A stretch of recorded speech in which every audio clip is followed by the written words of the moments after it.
நான் Crazy creation Sundararajan பேசுகிறேன்.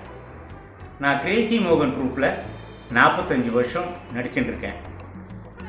அவர் எழுதிய மேடை நாடகங்கள், டிவி சீரியல் எல்லாத்துலேயும் நடிச்சிருக்கேன். நாங்கள் அமெரிக்காவுக்கு 5 வருஷம் வந்திருக்கோம். கிட்டத்தட்ட 150 நாடகத்துக்கு மேலே போட்டிருக்கோம். நாங்கள் 2012 வரும்போது சாக்லேட் கிருஷ்ணா என்ற நாடகத்தில் பார்ட்டி ரோல் பண்ணேன்.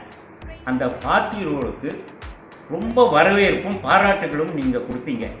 ரொம்ப சந்தோஷம். அதுலேருந்து என்னை எல்லாரும் பார்ட்டி சுந்தரராஜன்னு கூப்பிட ஆரம்பிச்சிட்டாங்க. இப்போ இந்த ஆகஸ்ட் செப்டம்பரில் டிடி ரவி எழுதிய M&M கிரியேஷன்ஸ் கிரேசி மாப்பிள்ளைன்னு ஒரு ட்ராமா போட போகிறாங்க. அதில் என்ன முக்கியமான விசேஷம்னா, அதில் எங்கள் மாது பாலாஜி கிரேசி மாப்பிள்ளையாக நடிக்க போகிறார். அது பெரிய சந்தோஷமான செய்தி. நீங்கள் கிரேசி மோகனுக்கு எவ்வளவு ஆதரவு தந்தீங்களோ அதே மாதிரி எங்கள் மாது பாலாஜிக்கும் அதே மாதிரி பேராதரவு தந்து நிறைய டிக்கெட்டுகள் வாங்கி ட்ராமாவுக்கு சந்தோஷமாக என்ஜாய் பண்ணிட்டு போங்க. அதுதான் எனது வேண்டுகோள். நன்றி.